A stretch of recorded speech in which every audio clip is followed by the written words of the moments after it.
Bomba. All right, Shalom Aleichem Rabotai.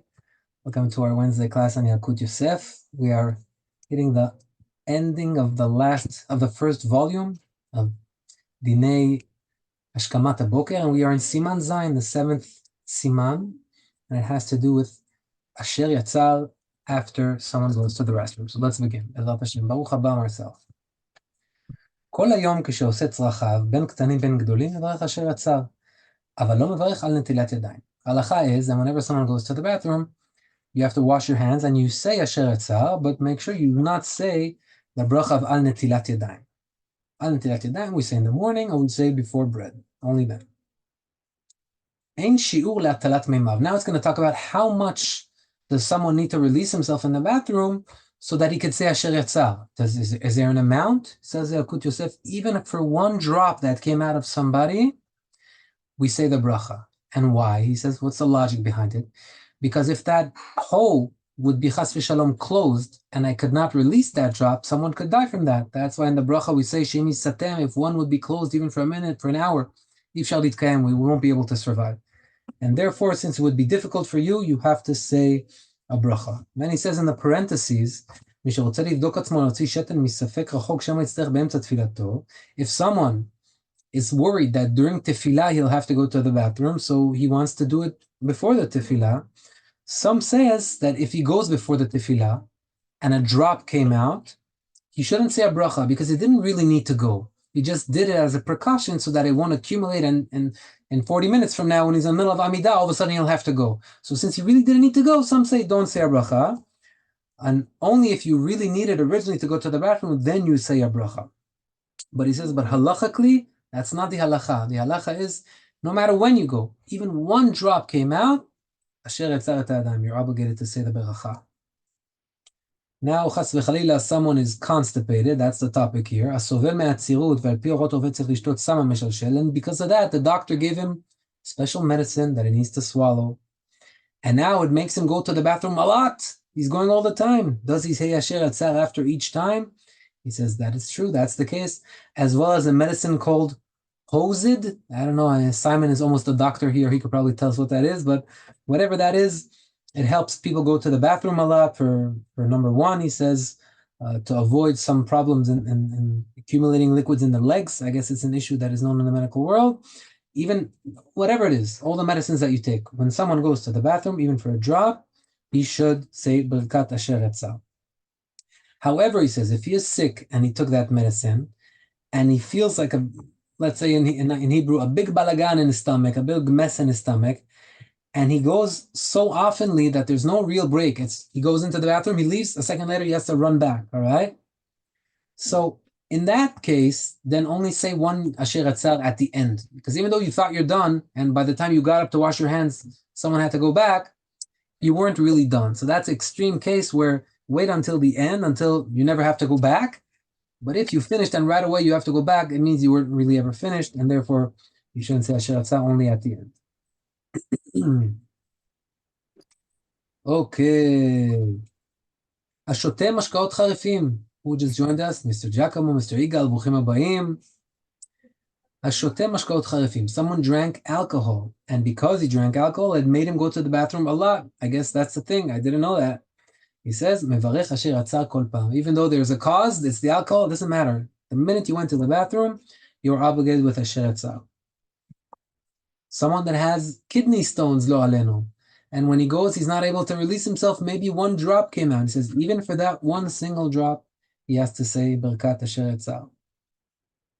Now what happens, let's see if you can guess.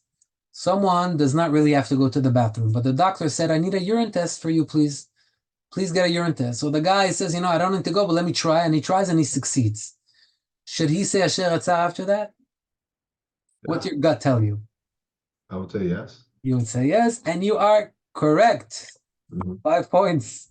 I do the 5 points thing on the Shabbat table until this Shabbat. My kids pointed me and said, Abba, what do we do with these points? Where do these points go? I said, no, don't ask questions like that. Accept your points, be proud of your points. Anyway, so the answer is, yeah, even if you gave a urine that you didn't need to go just for a urine sample, you have to say Asher Yatzar. He brings here a case. He doesn't say at the end why, if yes or no, but he says if someone chas v'shalom is bleeding from there, and he says since it's a bad sign to be bleeding from there, some say that if in his urine blood came out, maybe he should not say asher yatzar. And now he asks a spicy question. He says, if every time a liquid comes out of us, we have to say asher yatzar, then how come when a man does the mitzvah with his wife, maybe he should say asher after after that as well? And listen to what he answers. כיוון שרוב ביות שבעולם הם באיסור והפקר, אפשר שלא רצו לתקן ברכה על זה. He says, since really, we gave an example of a husband with his wife, which is a accepted halachic thing to do. But he says, most cases in the world are not done in the halachic matter. And because of that, maybe Chachamim did not want to put a bracha on an action that is mostly done in a negative matter anyway. So that's one opinion. And another opinion, he says, according to the Rambam. What does the Rambam say? The Rambam says that the mitzvah that a man does with his wife weakens the man. The Rambam doesn't recommend doing it too often. And he says, since it weakens the man, it's a bad sign. So how can you say a bracha on something that just made you weaker? Okay. So what is the compromise, he says? He says, I recommend that when someone did the mitzvah, try to go to the restroom right after that. So that you say the bracha asher yatzar, I'm going to the restroom, but you also have in mind the mitzvah that you just did, and boom, you got 2 in 1. All right, good solution. Or maybe go to the restroom before. Okay, but and then make the bracha after. I guess that could work as well. Meaning, so you're saying something important because it's not good to be together if you have to go to the bathroom. So if you have to go before, go before. If you don't have to, and you're just trying to force yourself, then you might as well force yourself after, because we know that there's a time limit, meaning it's better to do Birkat Asher Yatzar closer to when it happened. So after 72 minutes, for example, you can't even say the bracha again. We're worried that it's lasting more than 72 minutes. Okay.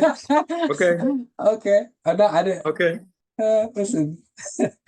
But yeah, I guess halachically both ways can work as long as you have both of them in mind. But for me personally, comments. Yeah. Personally, I learned that whenever I push off Asher Yatzar because, okay, let me just do this and that, and then you grab yourself and say, wait, that happened 5 minutes ago. Did I say, did I not say? All the time, you don't remember. That happened, you get so busy, caught up with your day. So the best thing to remember is to do it right away before you do anything else. So that's why, I don't know, someone does the mitzvah, maybe he falls asleep after. There's no halachic problem with it. Just, you have to remember. I guess that's the way to put it.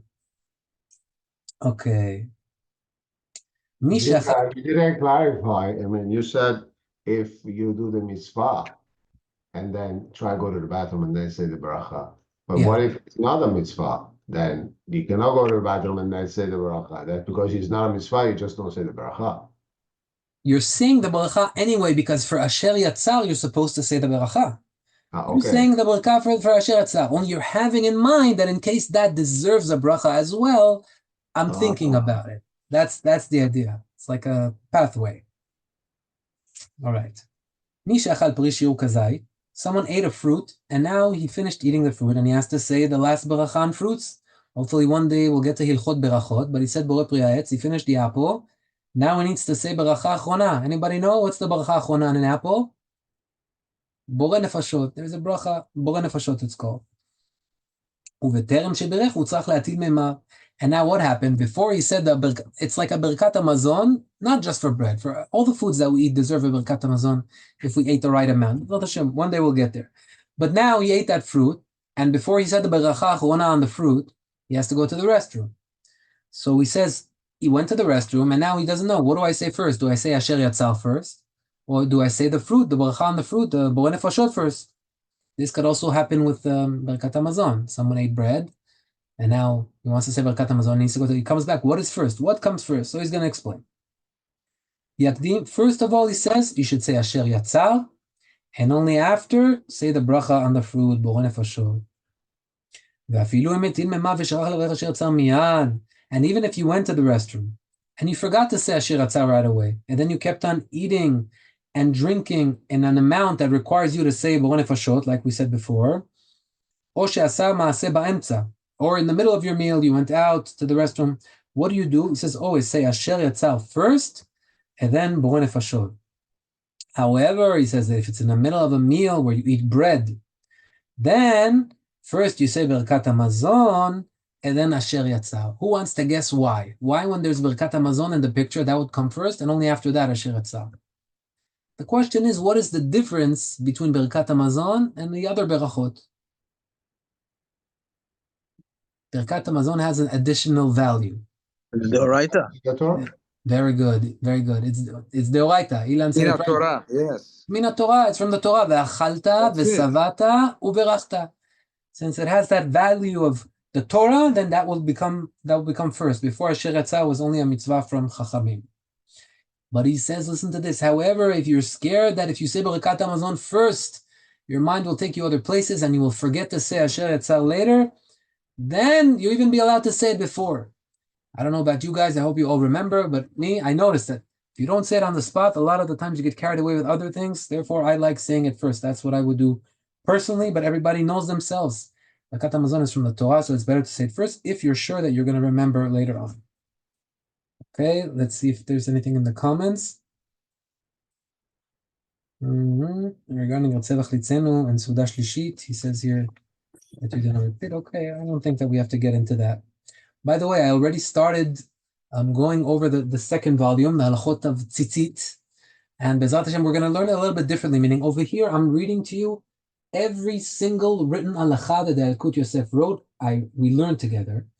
The comments, I chose whatever I felt is more relevant. When we get to Ilchot Tzitzit, it's a big volume as well, together with Ilchot Tefillin, but we're not going to read every single halacha. Why? A lot of halachot over there, we'll see, are important, but they're not always relevant to us. Like if someone has a factory of tying the tzitziot, what does he do? Or when it comes to tefillin, how do you write the letters? We're not there, meaning they're more practical halachot for us that I think we need to learn. So instead of reading halacha by halacha, bli neder, I'm going over, I'm scanning, and I'm choosing the ones that I think are most relevant to our everyday lifestyle. Bezat Hashem, one day when we have time, we can go over all the ones that we missed. But now I think we should focus on stuff that are relevant for our everyday lifestyle. So we'll see when we get there. Bezat Hashem. Okay. Someone went to the bathroom and he did not say Asher Yatzar. And then he distracted himself from the bathroom. And then again, he needs to go to the bathroom. By the way, he's putting that comment, he distracted himself from the bathroom, meaning when he left, he felt like, I don't need to go anymore. If you leave and you feel like you still need to go, like we said before, with the diarrhea case, then one bracha. But now my mind got completely distracted. I didn't think I need to go back. I just forgot to say Asher Yatzar. 20 minutes later, I go again. Now I'm done. And I have another Asher Yatzar. So do I say 2? Or do I say 1? That's the question of the day. That's a very big halacha with a machloket, with a controversy around it. So he says that the Rishonim are the rabbis that the Shulchan Aruch learned from. For example, you have Rambam, you have Rosh Arif. Those are the 3 main Rishonim that he always brings. And the Shulchan Aruch himself says that if that happened, you should say back to back 2 Birkot Asher Yatzar, one after the other. Of course, unless 72 minutes pass. Because 172 minutes passed from the first time, even if you want to say now, you cannot. You lost it. But let's say it's in a 20-minute gap. Shulchan Aruch says, say twice in a row. However, says the Yalkut Yosef, a lot of Acharonim, our more temporary rabbis, say that we should be careful not to make 2 brachot. One should cover both brachot. And therefore, the halacha is that even though Rabbi Yosef Karo, the Shulchan Aruch, which we follow him with everything, says to say 2 brachot in that case, no. Halacha is you only have to say 1. Have in mind the other case, but 1 would be sufficient and would cover you. Some say, he says, sorry, anybody had a question? I was just going to ask, what changed from, 500 years ago, 600 years ago from Shulchan Aruch to now that they felt that it's necessary to change that rule? Beautiful question. Beautiful. So the answer, Igal's asking what? Shulchan Aruch, what he said 500 years ago is not relevant anymore. How come it changed? So the whole book of Yalkut Yosef and many other books that the chief rabbi of Israel wrote, Rav Yitzchak Yosef, he explains that there are rules in Shulchan Aruch. For example, one of the rules are whenever Maran Shulchan Aruch says something and the custom is different, we follow the custom. But we follow Shulchan Aruch, yes. But Shulchan Aruch himself would agree that we follow the custom. So that's one of the cases where we don't follow Shulchan Aruch. another case, which is relevant to us now, is whenever there's a safek if we need to say the beracha or we don't need to say the beracha. Even if Maran Shulchan Aruch would tell us, say the beracha, since there are other opinions, we are worried that maybe halacha is not like him. We follow him, but usually there's no price to pay. What can go wrong? I followed him. The price to pay here, if I followed him and halacha wasn't like him, and I said a beracha, al bracha levatala, some believe, and according to the Sephardi halacha, that it's a isur from the Torah to say Hashem's name in vain when you don't need to. And because of that, whenever you have a controversy, if you need to say a beracha or you don't need to say a beracha, you refrain from saying it. Safek berachot lehakel. We don't say the beracha, except for mitzvot that are from the Torah. If I ate bread now and I got full and I need to say Birkat Hamazon, and now I don't remember, did I say Birkat Hamazon? Did I not say Birkat Hamazon? Okay, I have a safek, I have a doubt. So usually you would say, whenever you have a doubt, don't say. That's when it comes to mitzvot from Chachamim. But when it's from a mitzvah from the Torah, which basically Birkat Hamazon is the only fully accepted bracha from the Torah. Some say that the berachot that we read in the morning, Birkot Torah, Asher Bachar Banu Mikol Amim, some say that is also from the Torah, but it's not fully accepted. We'll get there, Bezat Hashem, in a few volumes when we get to Birkot HaShachar. But when it comes to Birkot from the Torah, then even though we have a doubt, we say it because it's from the Torah. But when it's from Chachamim, like Birkat Asher Etzar, and you have a doubt, so we do not follow Shulchan Aruch. It's called in the learning phrase Sabal Neged Maran. Sabal means it's the initials of Safek, Berachot Leakel, meaning when you have a doubt, be lenient, don't say the Beracha. Neged Maran, against Maran, against the Shulchan Aruch. When you have a doubt, you go against the Shulchan Aruch. That's one of the rules of learning the halachot of Shulchan Aruch. So thank you for that question. It was an opportunity to learn that rule.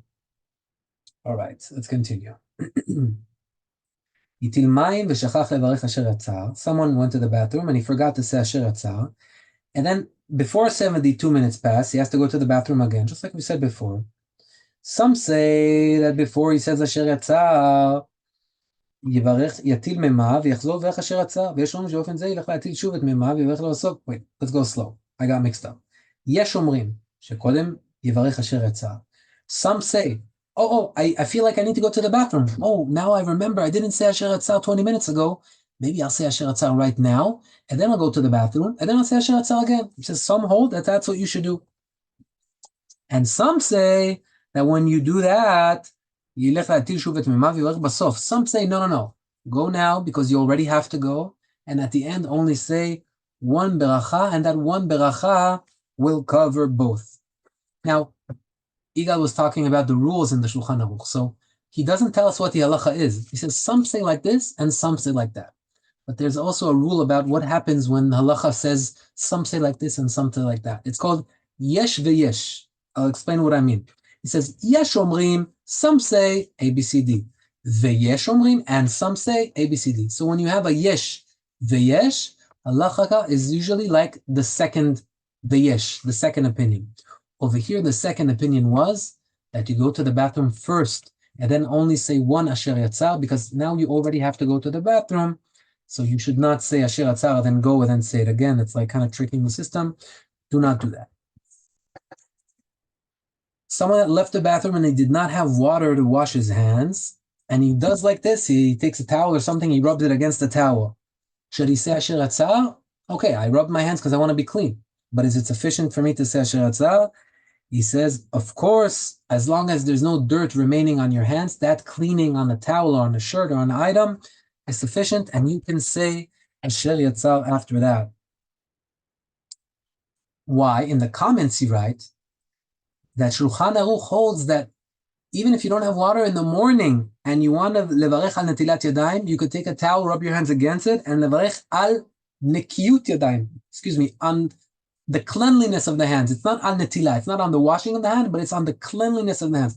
Halacha, we don't see anybody doing that.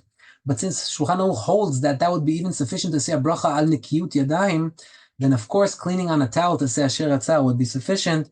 So the Yalkut Yosef concludes you can say Asher Yatzar after that. Now, I don't remember if I said Asher Yatzar or I did not say Asher Yatzar.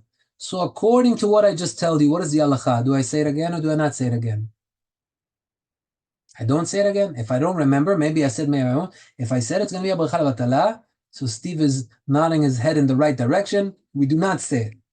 However, he says, let me give you a recommendation. And we've learned this recommendation as well as a recommendation by the Rambam. The Rambam says that if you recite the bracha in your head without verbalizing it, you're yotzei yedei chova. We don't necessarily hold like that. You have a fruit, say the bracha, don't say it only in your head. But when you have a doubt, then what harm is there in saying Asher Yatzar in your head? Because you're not saying Hashem's name in vain. But at least according to Rambam's opinion, if I didn't say it now, I did say it already. So because we have that opinion, that's the recommendation. And that's right for many different halachot.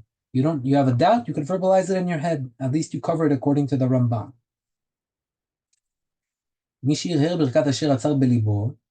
But now what happens? He said, now I said it in my heart.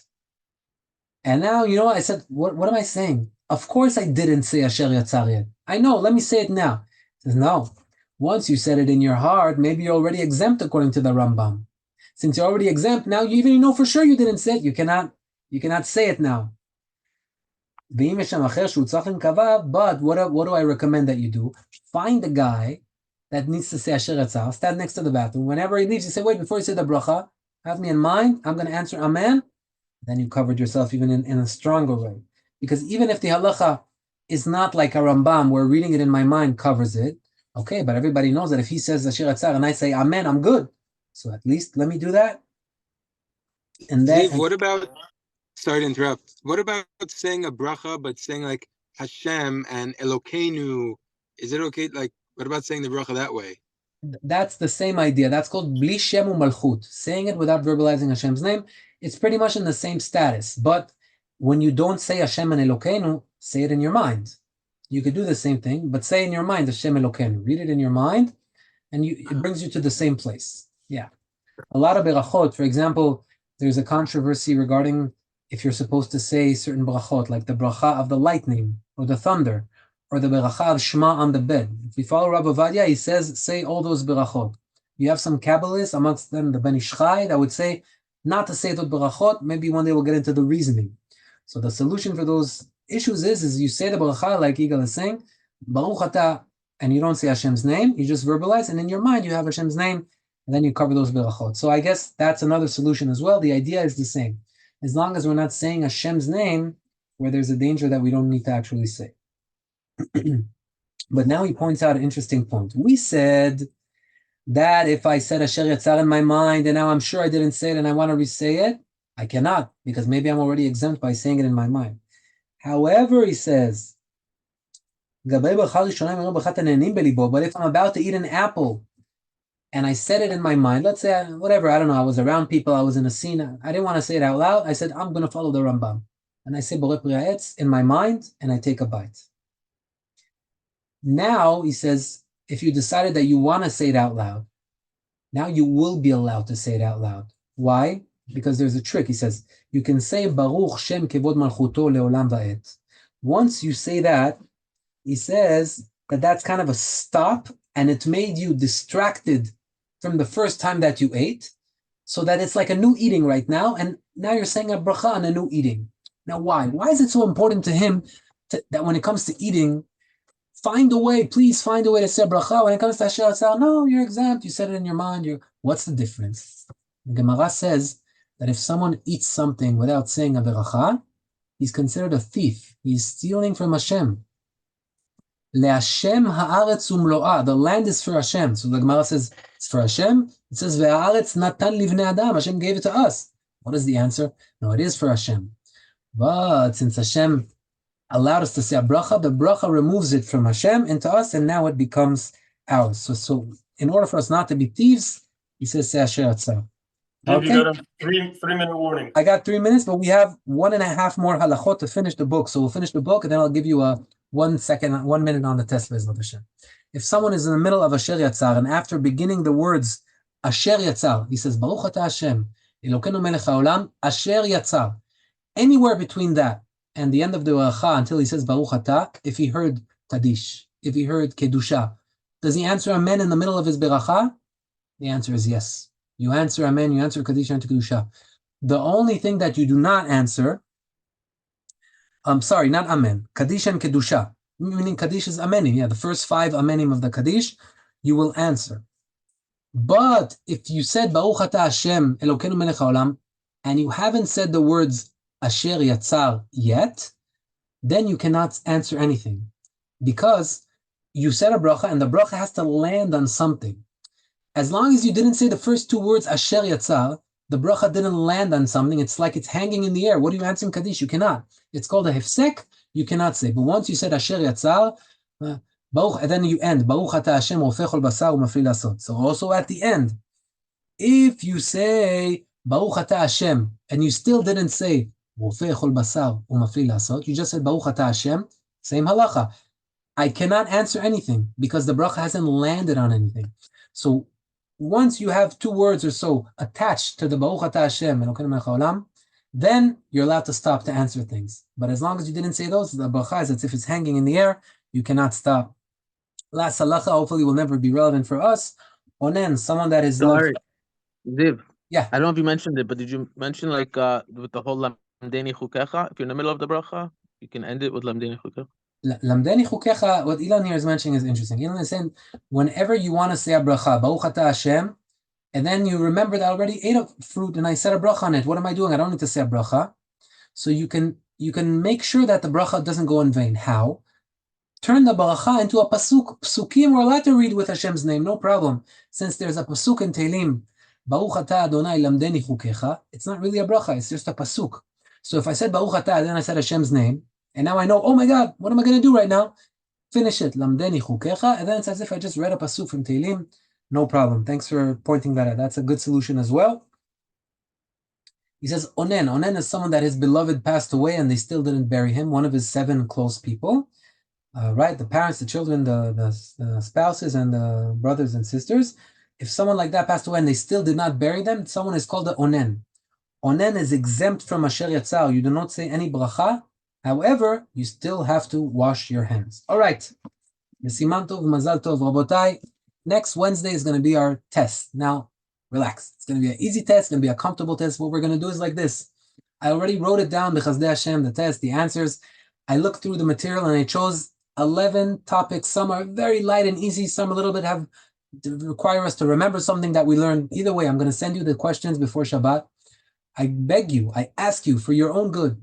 Print it out on Shabbat, look at the questions, and try to think with yourself, what did we learn here? What did we learn there?